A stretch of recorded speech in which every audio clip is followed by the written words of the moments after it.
one of the things I try to do is help my clients understand the God call they have for entrepreneurialism. And it isn't just about writing checks to charities because you got a lot of money. It's about looking at the people that work for you, and then looking for ways for you to make a big difference in your marketplace, in the families that work for you. And the other thing I say is make sure you take care of your spouse in the middle of all of it, because if you make a lot of money and you blow your marriage up, you've missed the whole point of the God-given call of being an entrepreneur.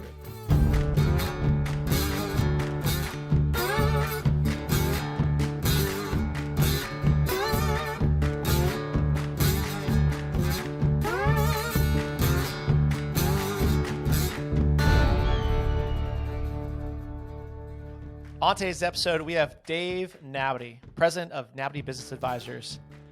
Steve, who knew that transitioning a business between family members had more to do with managing the dynamics of a family relationship than it is actually about the business itself? It's about the head and the heart between these family members, and it really isn't as much about the numbers.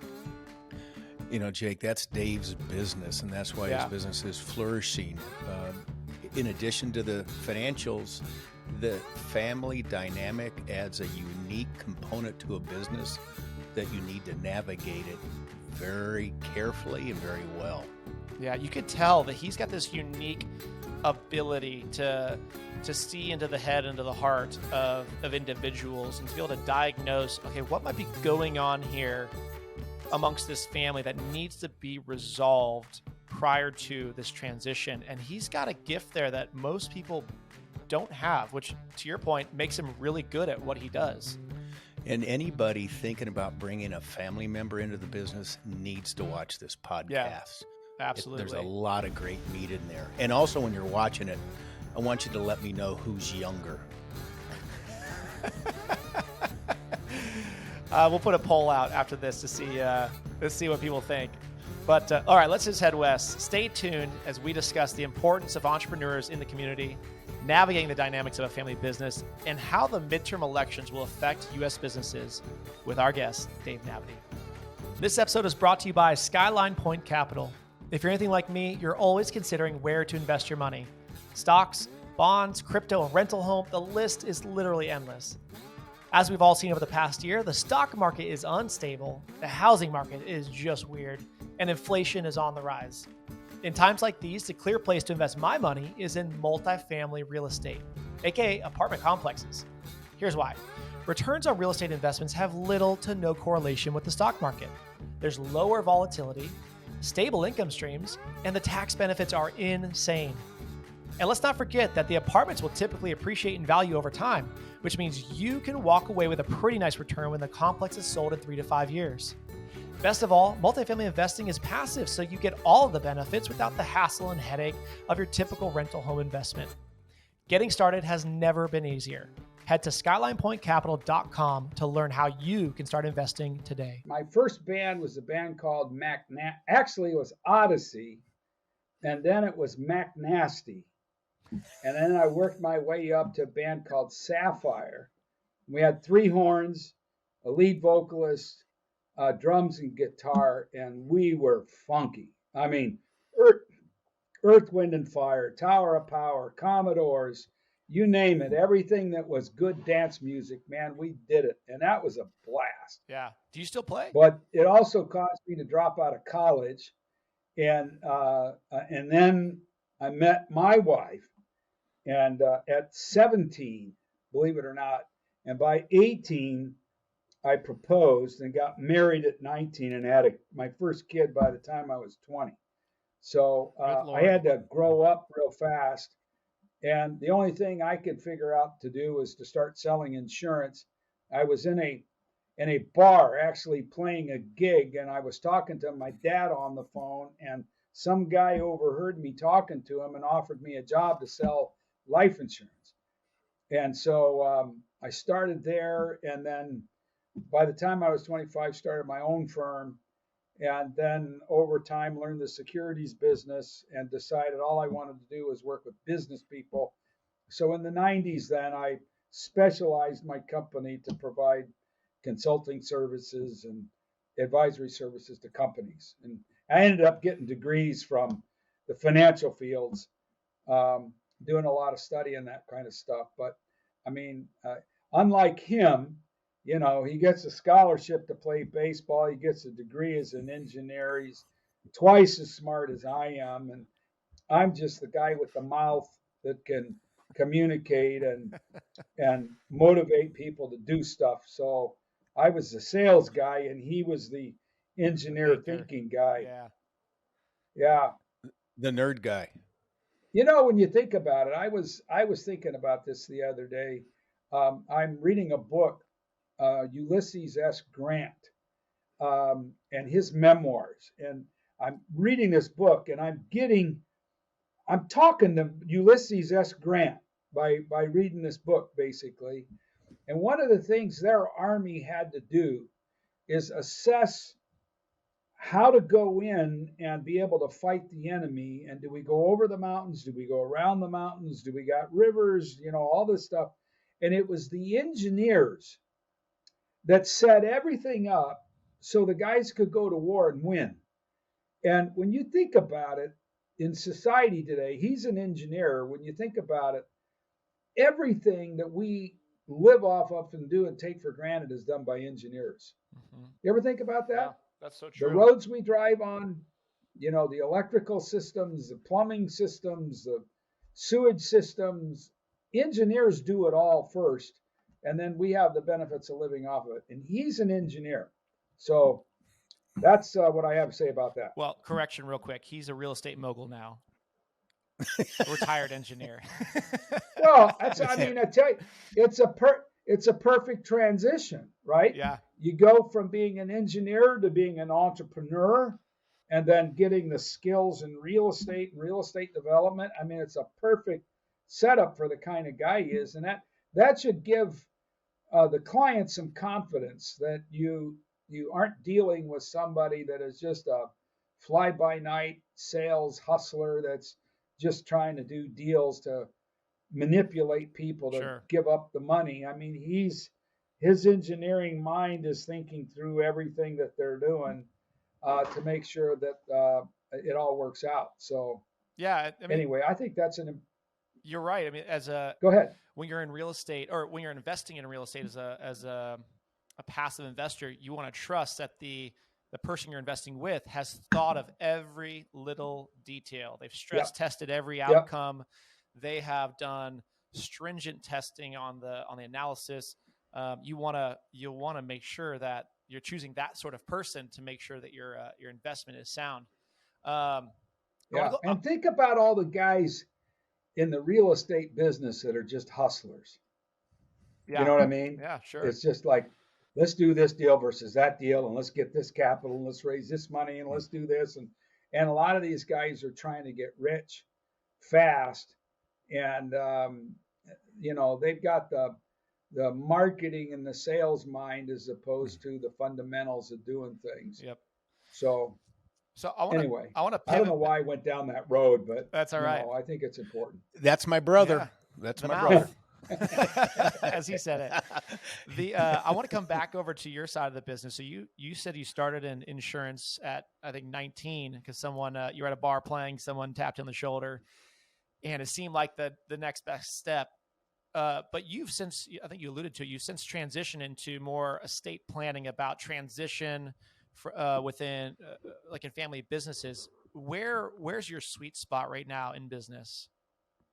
Well, if you start the insurance business, you learn the marketing and the sales, and then you get in the securities business and you learn the fundamentals of investing.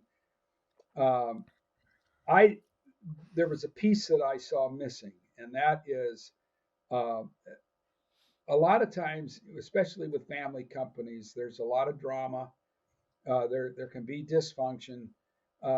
You can have issues between siblings that inherited stock from dad, or you might have a father that's got two kids in the business and one of them's an MBA and really smart at what they're doing, and the other one you could replace easily. Yeah. Then the dad's trying to figure out, what do I do? You can have alcoholics, you can have narcissists. There's all sorts of things that can go on inside of a family business that if you're the family, it's really tough to deal with that stuff. And one of the things I didn't mention is that I tried to succeed at becoming the governor of the state of Nebraska, ran for office and didn't win the primary, and then I ran for mayor of Omaha, and I was polling in the number one spot until another guy got in the race, and he pulled enough votes away from me that he came in last and I came in third and didn't make it through the primary. And I was so disgusted with how much effort that I put in to try to get elected and not win that I went, I'm done with politics. And one of the things that I did before the final, election is I went through a marriage counseling process with my wife. We'd been married 33 years at that time. And I thought I was going to win, and I knew I was going to be away from her a lot, and I wanted to make sure that we were in a good spot. So we went through this marriage counseling with a guy where you show up on Monday and you don't leave till Friday. And they do a deep dive inside your heart. And we had a lot of stuff that we had to get out that we'd held on to for years.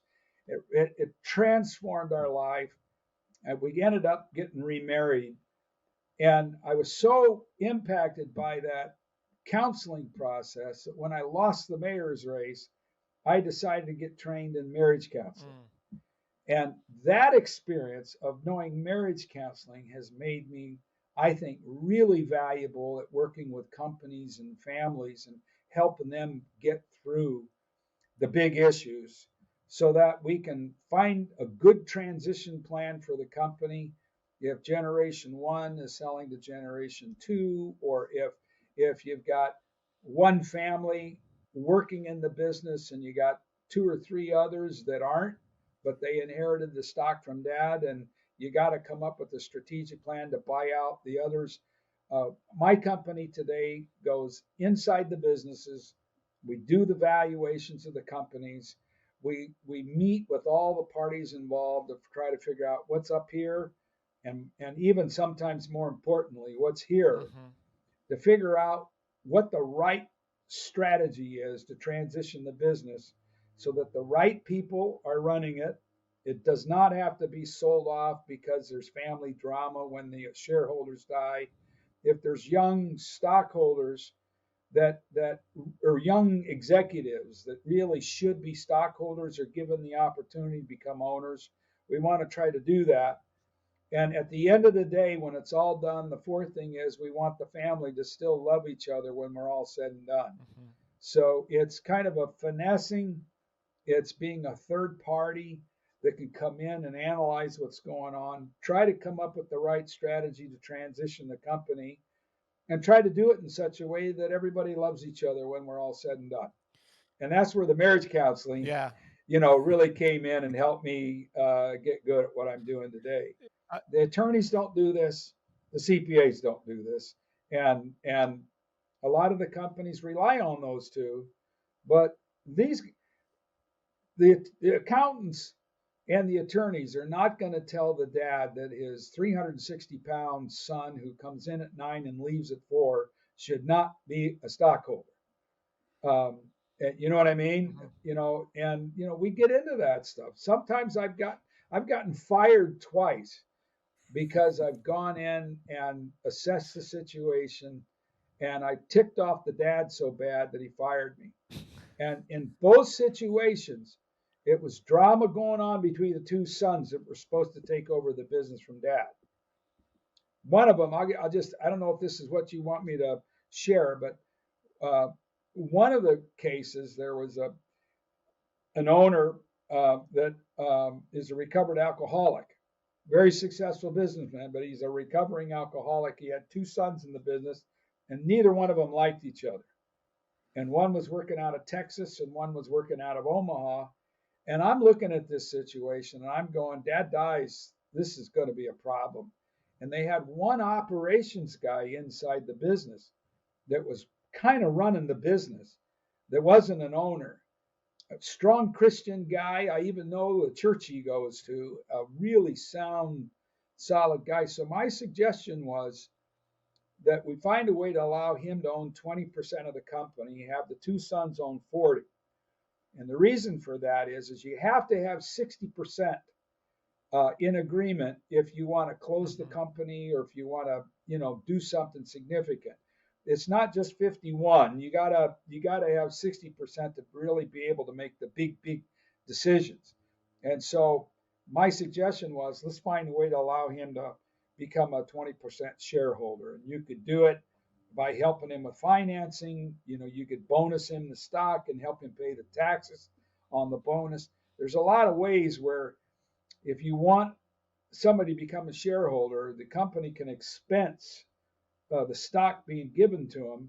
So the tax deduction will often offset the bonus that you have to give the guy to cover the taxes on the stock. So there's ways to do that. Well, anyway, I made that guy so mad he fired me and didn't want anything to do with me. And but that's what that's what I do, And most of the time we're trying to get the stock in the hands of the family that's actually operating the business.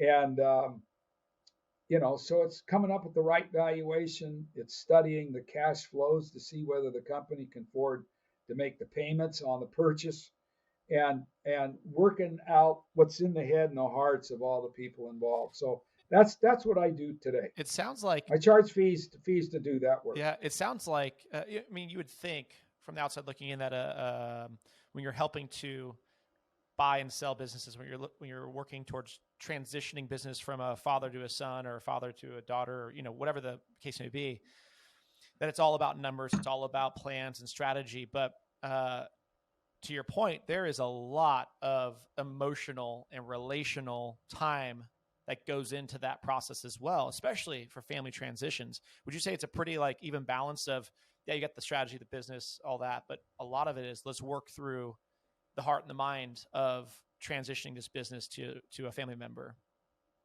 Yeah.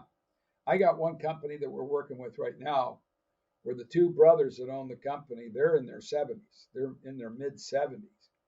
And one of them is okay with transitioning the business down to a son and a grandson.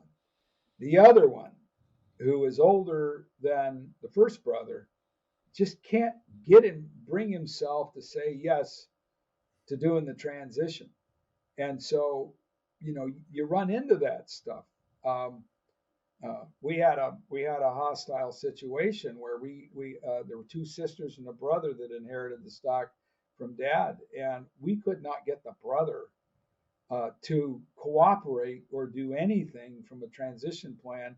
The two sisters had to force him out and buy him out before they could start making the right kind of decisions. So you run into all sorts of things in family-run companies. And the other thing that we work hard on is to make sure that we have the estate plan of the people selling really tuned in, because if you put on your balance sheet your company's worth $1 and you've been doing that for 20 years, and then you turn around and sell it for $3, that $2 gain you don't want in the estate. Sure. Because it'll just be subject to estate taxes. So a lot of times we'll have them recapitalize the company between voting and non-voting shares, and then we can discount the non-voting shares by 30%, gift those shares to an irrevocable trust, or sell them to an irrevocable trust.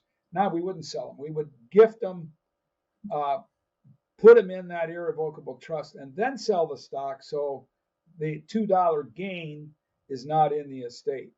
So there's a lot of creative planning you got to do pre-transaction to make sure that you don't end up having big estate problems down the road. What are some other things that business owners should do now if they're thinking about selling? thinking about transitioning their business to a family member or somebody who works underneath them, what are some of the things that they should be doing now to prepare for that season of transition or selling? Well, part of it's the estate plan of the seller, but the other part of it is making sure that your management team is tuned up and positioned right to be able to carry the business on. So let's say a dad, sells a company for $5 million to the next generation, and that company then has to pay principal and interest payments to dad over a 10-year period of time. Sometimes we extend that payment to 15 years or something because the people selling want to have a long-term income into retirement. But when generation one sells to generation two and you have principal and interest payments that are due to the sellers, you've got to make sure that that business is tuned up and running as efficiently as possible. So we have, it's not me, we've got people in our operation that will go inside the company and do a deep dive on the finances, do a deep dive on the operation, the people, to make sure you got the right people in the right seats, that you got the financial operation running as efficiently as possible. And then they do training on emotional intelligence so that you get people to understand what they're like and how they function with the team, and what is the best way for everybody to communicate and work together. So Hey, it's operations, it's the financials of the company and their ability to run as efficiently as possible, and then it's emotional intelligence. hey, Dave, you're talking about on the emotional intelligence side of a family business. What would you recommend? Because the people listening to hear on this podcast have a business. They may have family wanting to come into the business. What would you advise the owners of a business before they bring in a daughter or a son or a grandson or somebody into the business, rather than hiring a non-family member? What are the things should they be thinking about? So their own children. Is that what you're saying? Is Own children, or it could be a nephew or somebody in the business family. well, first of all, I like to see the right education. For me, of course, I didn't go through the normal channels for education. I got all my degrees afterwards from financial institutions, but I like to see if they're going to be in a position of leadership to have training of some type. And having an MBA is excellent. But the other thing you got to do is you have to make sure you study the dynamic between the siblings that could be coming into business. Because if they don't get along, or if there's jealousy, or if there's envy, or those sorts of things, it's going to create problems down the road. So the emotional intelligence stuff, Steve, is really good at helping everybody understand how they function, and you can do things like strength finders. Um, I'm trying to think, I'm drawing a blank on what the other system is, but um, making sure you study the personalities, the dynamics. What a lot of dads do is they just stuff a kid in a position and, hope it works out. And I like to see them do a much better job of understanding the unique abilities of the kid, and then you make sure that you put them in the right spot. Now, the thing is, that can be real difficult inside of a family.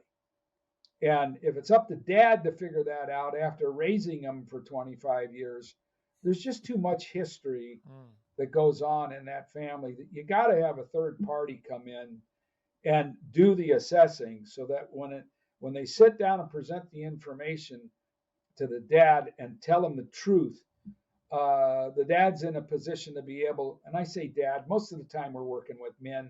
Obviously, there's women that run and operate companies, so it's the same thing. But you got to have, I think, a third party on the outside being able to do those assessments, so it isn't personal. I guess that's the point. It's not personal. I don't know. Did I answer your question? Yeah, no, that was fine. One of a peer of mine told me that has a family business. He said before they would bring their uh, children into the business, they had to go out and work for 4 to 5 years for somebody else. I love Get that. and get their nose bloody, Really make good. mistakes, learn what it's like to be in the real world before you bring him in the family business. And the reason about that is when you bring him in, let's say right out of college the only thing they know is what you're going to teach them. Absolutely right. And if they're out and you want them to work for, it could be a competitor of yours or somebody like that that's doing it really well, that they come back with now with a skill set and experience in the business world, and now they can come in and provide value rather than dad telling the son or the daughter this is how to do it, because things change. And so I've always I remembered think that. you're I think you're absolutely right. How often out of 10 companies that have children in them, how many of the companies do you think actually do what you just said? I'm not Not sure. many, probably. I don't run into too many that do that. And a lot of times the kids working in the business in the summertime between school and they've been around the business for a long time. And so once they get through their schooling, they're in the company. I mean, that's what I see. What you're saying, I think, is ideal. Um, I don't see that very much.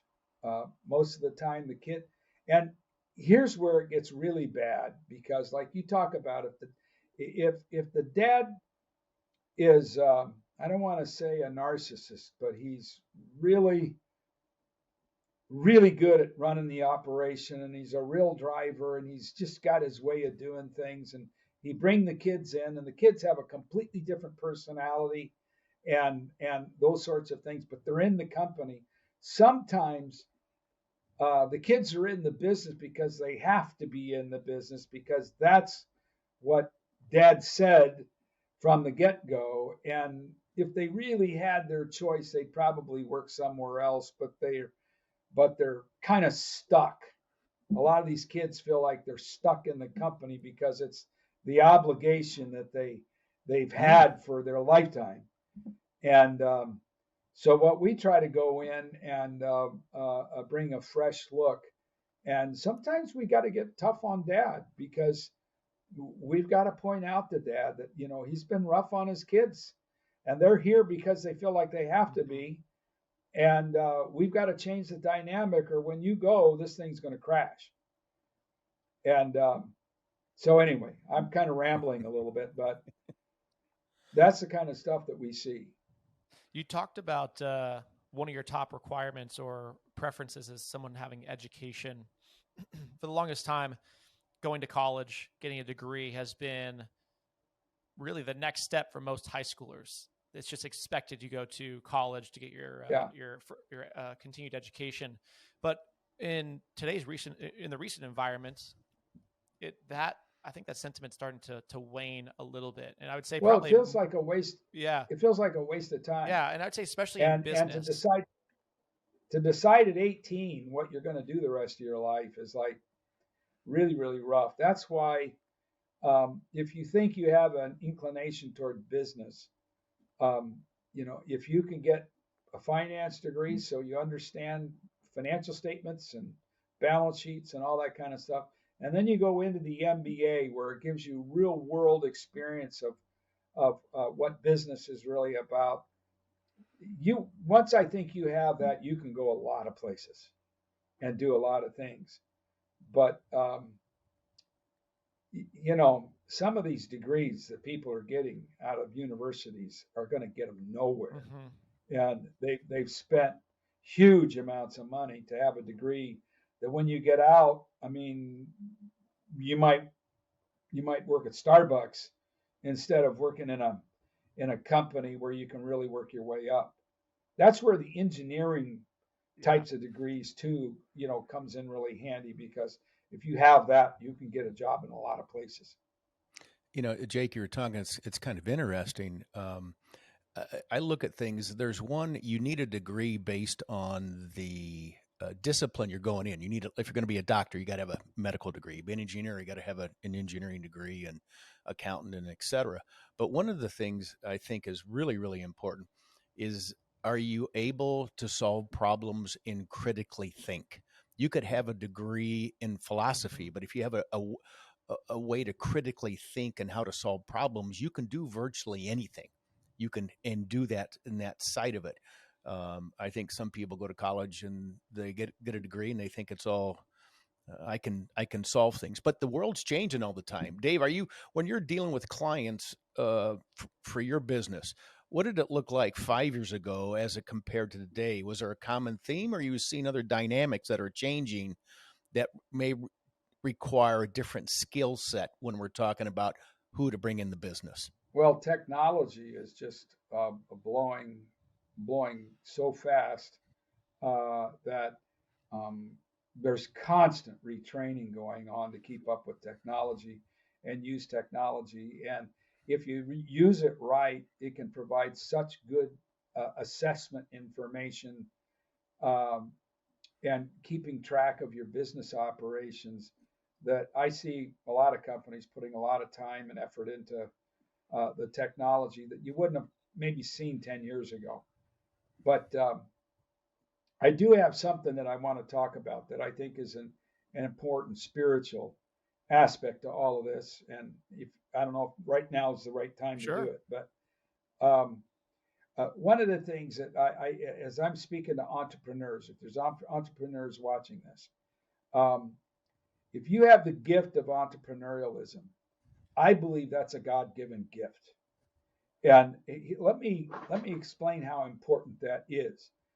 If you go into a community, if God really cares about that community, he might send a missionary or he might send a pastor. But the first monumental thing that will happen in that community is God will place an entrepreneur in that community to provide jobs by manufacturing something, trading something, or servicing something that will provide jobs so people learn how to work and have a work ethic. They'll be able to put food in the refrigerator so they can feed their families. And they'll provide the economic strength so that marriages can stay together. And I believe one of the most important things to God is the family unit, the husband, the wife becoming one and raising children and bringing those children up to be active in the community. But the entrepreneur is the most important thing that lands in that community. So if you have the gift of entrepreneurialism, I want you to recognize that God has given you that ability. And then the question is what do you do with that? Do you run your company just to make money and build a big estate and leave it to kids that become entitled? Or do you run a company to have economic strength to be able to do things that really, really count in life?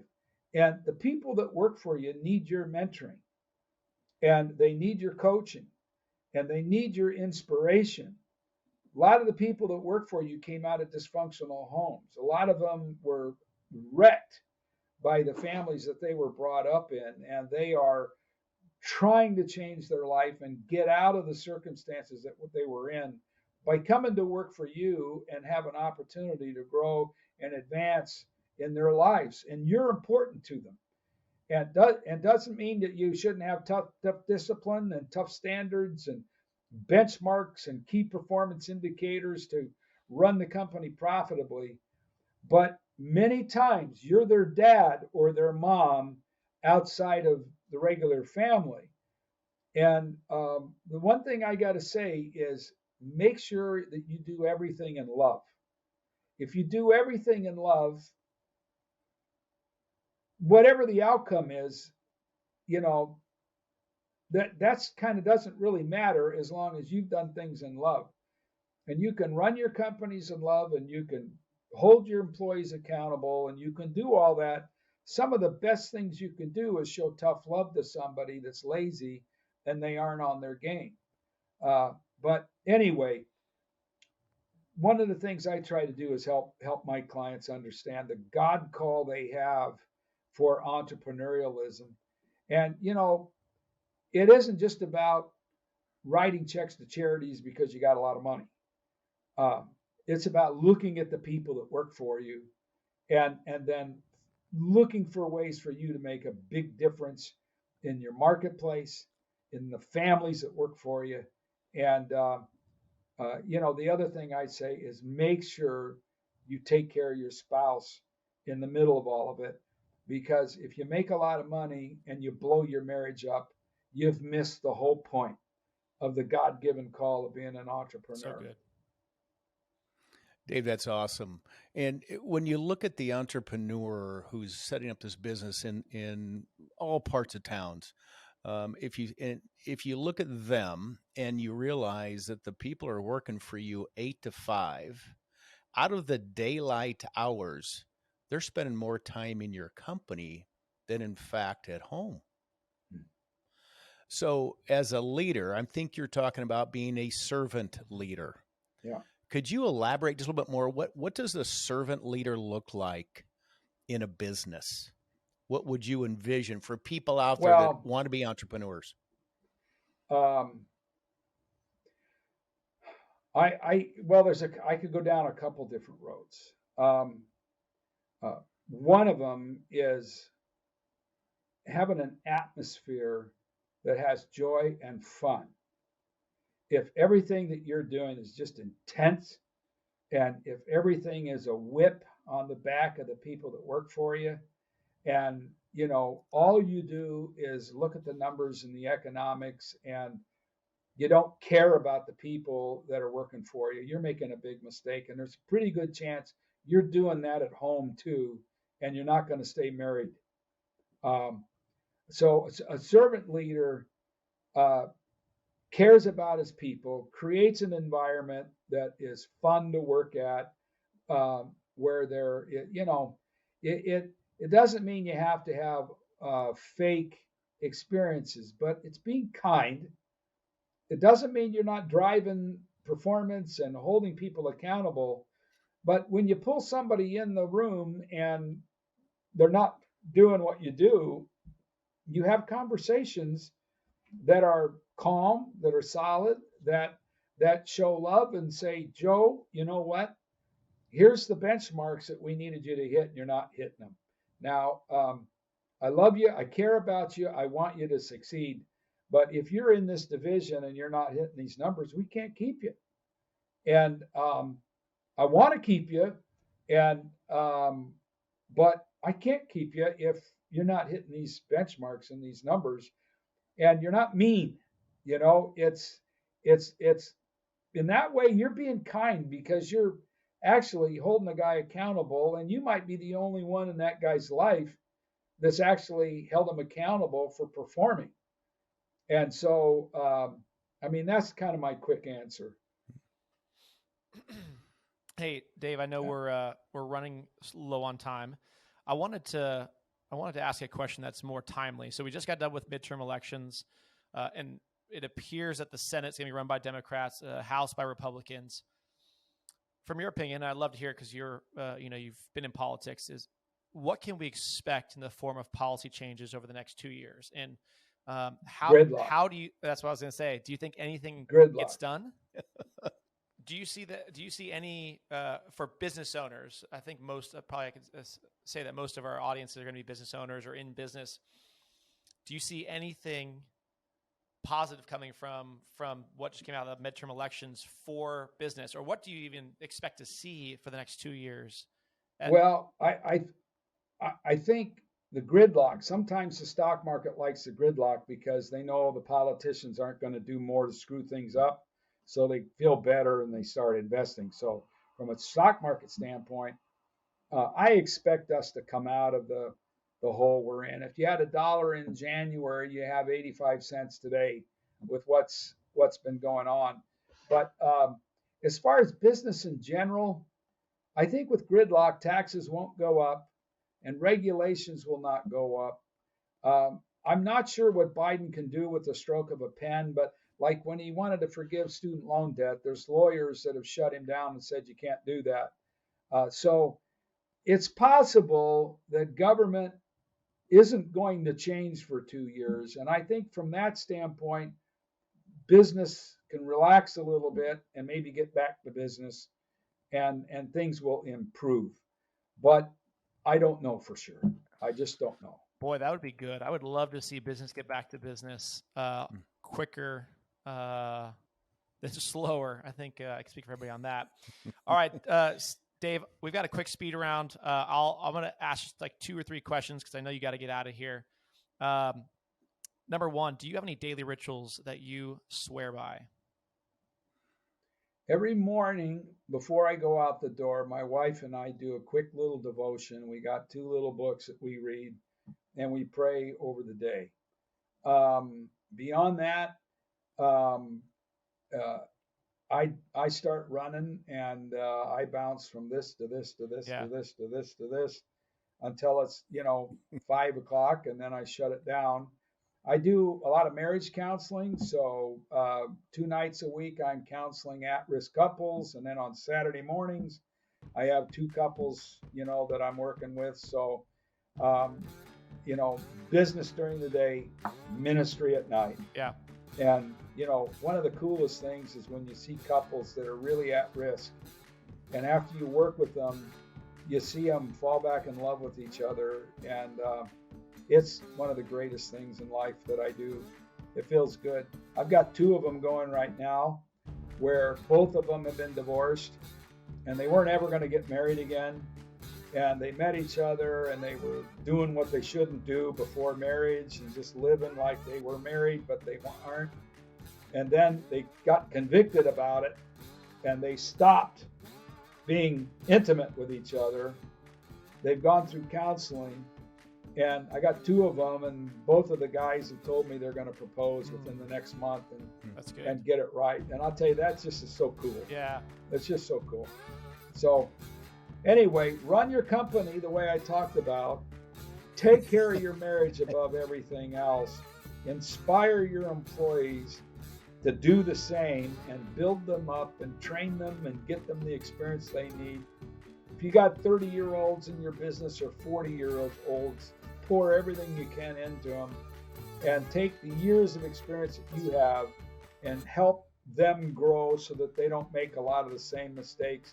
I made so many mistakes in my 20s and 30s that if I can take the young people that work for me and help them not make those same mistakes, it's a really great thing. So anyway, and run your company accountable to God, I believe, because at the end of the day, we're all going to be accountable for how we live and what we do. And if you do everything you do in life as if you were doing business with Jesus Christ, everything's going to work out pretty good. I'm pretty sure of that. That's great. Amen. That's a great place to end it. Dave, always appreciate talking to you. Thanks for taking the time to join us today. Great seeing you guys. Thank you.